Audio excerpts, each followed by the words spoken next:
নমস্কার বন্ধুরা, home maker মল্লিকার একটা নতুন রেসিপিতে আবারও সবাইকে স্বাগত জানাই।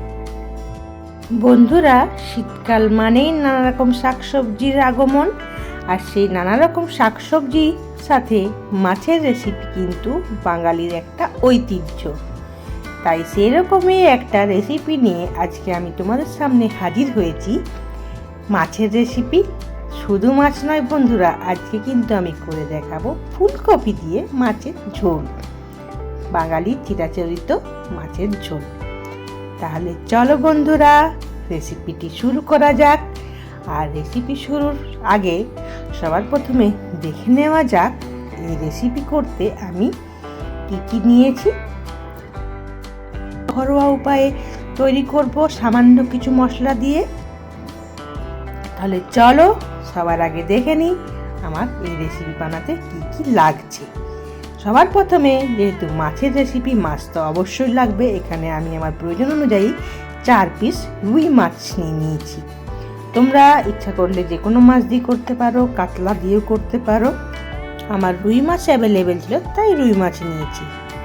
আর নিয়েছি, যেহেতু ফুলকপি দিয়ে ঝোল করব, ফুলকপি তো অবশ্যই নিয়েছি বেশ বড় বড় করে কেটে, আর বড় বড় করে কেটে নিয়েছি 2 পিস মিডিয়াম সাইজ আলু, 2টো মিডিয়াম সাইজ পেঁয়াজ একদম কুচি কুচি করে কেটে নিয়েছি 1 টেবিল স্পুনের মতো আদা বাটা, 1 টেবিল স্পুন রসুন বাটা, আর নিয়েছি একটা বড় সাইজের টমেটোকে পাতলা পাতলা করে কেটে নিয়েছি, 2টো কাঁচা লঙ্কা মাছ থেকে চিড়ে নিয়েছি।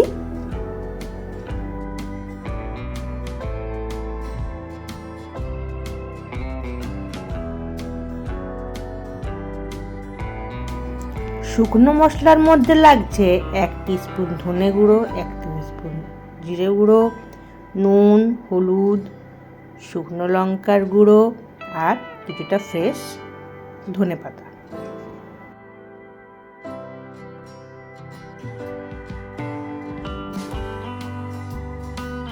এবার রান্নার প্রসেস শুরু করা যাক। রান্নার প্রসেস শুরুর প্রথমেই আমি যে মাছ নিয়েছিলাম, মাছটাকে নুন আর হলুদ মাখিয়ে কিছুক্ষণ ম্যারিনেট করে রেখে দেব। এখানে আমি 10 মিনিটের মতো রেখে নিয়েছি নুন হলুদ মাখিয়ে মাছটাকে।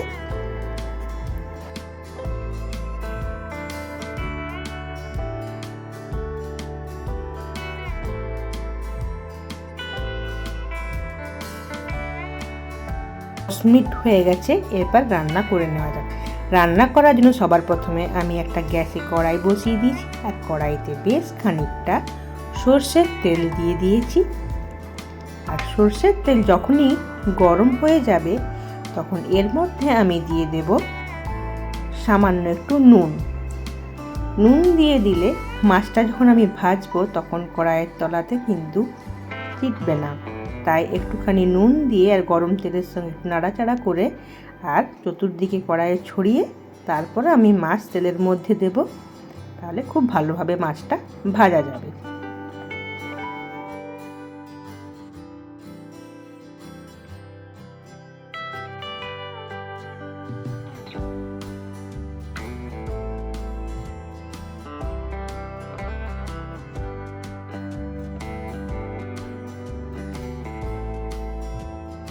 মাছ আমি উল্টে পাল্টে খুব ভালোভাবে ভেজে নিয়েছি। এরপর মাছ ভাজাগুলোকে কড়াই থেকে তুলে নেব।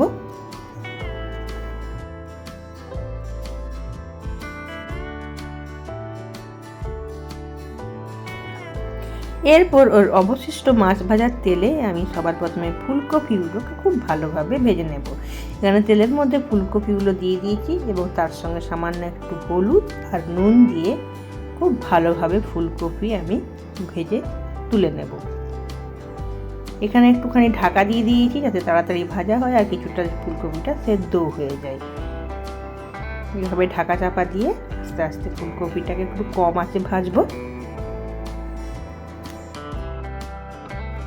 ফুলকপি আমার ভাজা হয়ে গেছে, তুলে নিয়েছি। এরপর কড়াইয়ের মধ্যে আবার সামান্য একটুখানি আমি দিয়ে দেব তেল, আর তেলের মধ্যে গরম হয়ে এলে দিয়ে দেব একটা তেজপাতা আর একটা শুকনো লঙ্কা।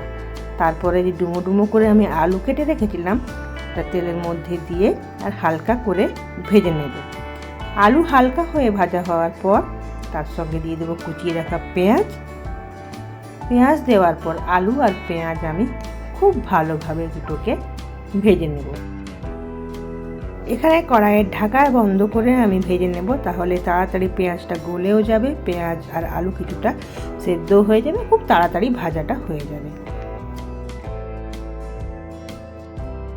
যাতে আলু আর পেঁয়াজ তাড়াতাড়ি ভাজা হয়ে যায় আর সেদ্ধ হয়ে যায় কিছুটা, তার জন্য এখানে আমি কিছুটা নুন অ্যাড করে দিলাম। পুরো রান্নার নুন কিন্তু একসাথে আমি এখানে অ্যাড করলাম না, কিছুটা পরিমাণে নুন দিলাম। দেখতেই পাচ্ছ বন্ধুরা, আমার পেঁয়াজ আর আলু খুব ভালোভাবে ভাজা হয়ে গেছে। এরপর আমি অ্যাড করব এর মধ্যে রসুন বাটাটা। রসুন বাটা দিয়ে বেশ খানিকক্ষণ আমি একটু নেড়ে চেড়ে ভেজে নেব যাতে রসুনের কাঁচা গন্ধটা চলে যায়। তারপরে অ্যাড করব আদা বাটা। আদা বাটাটা দেওয়ার পরও আমি কিছুক্ষণ আরও কষিয়ে নেব আদার কাঁচা গন্ধটা যাতে চলে যায় সেই পর্যন্ত। তারপর দিয়ে দেব সমস্ত শুকনো মশলাগুলো, নুন, হলুদ, জিরে, ধনে গুঁড়ো যা নিয়েছিলাম দিয়ে দেব। একটু নাড়াচাড়া করে এর মধ্যে দিয়ে দেবো টমেটো দিয়ে খুব ভালো করে আমি কষিয়ে নেব। কষানোর সময় মাঝে মাঝে একটু করে জল অ্যাড করব, একটু সময় নিয়ে কম আঁচে কষাবো। তারপরে অ্যাড করব বাকি নুনটা আর সামান্য একটু চিনি এখানে আমি অ্যাড করেছিলাম। সমস্ত মশলা থেকে যখন তেল ছেড়ে আসবে তখন আমি এর মধ্যে পরিমাণ মতো দিয়ে দিলাম জল। এখানে আমি উষ্ণ গরম জল ইউজ করেছি। আর জল যখনই ফুটে উঠবে তখনই এর মধ্যে আমি অ্যাড করব ভেজে রাখা মাছ আর ফুলকপি।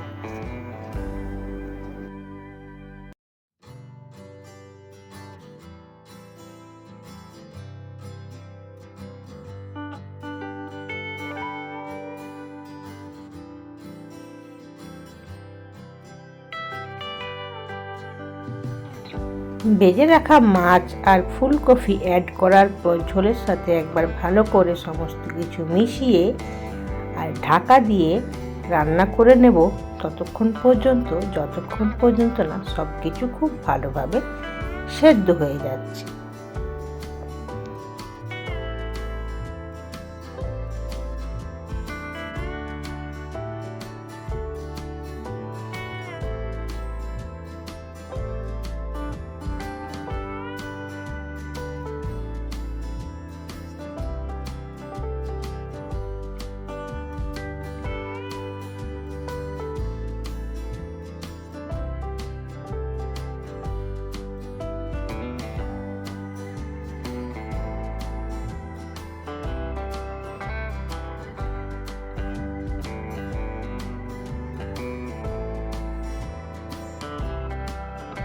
দেখতেই পাচ্ছ বন্ধুরা, কপি আলু সমস্ত কিছু আমার খুব ভালোভাবে সেদ্ধ হয়ে গেছে। আমার মাছের ঝোল একদম রেডি হয়ে গেছে।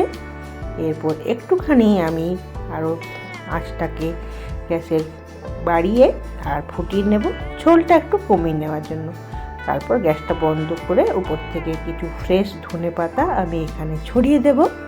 তাহলেই আমাদের রেডি হয়ে যাবে আজকের রেসিপি ফুলকপি দিয়ে মাছের ঝোল।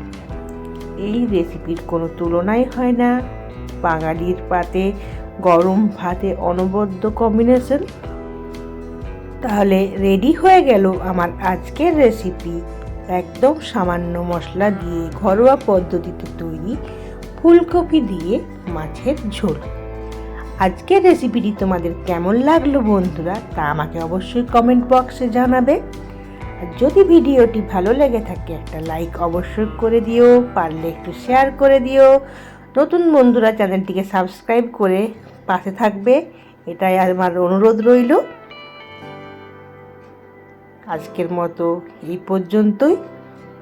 টাটা, সবাই ভালো থেকো, সুস্থ থেকো। দেখা হবে পরবর্তী কোনো একটি রেসিপির সাথে। ততক্ষণের জন্য সবার থেকে আমি বিদায় নিলাম।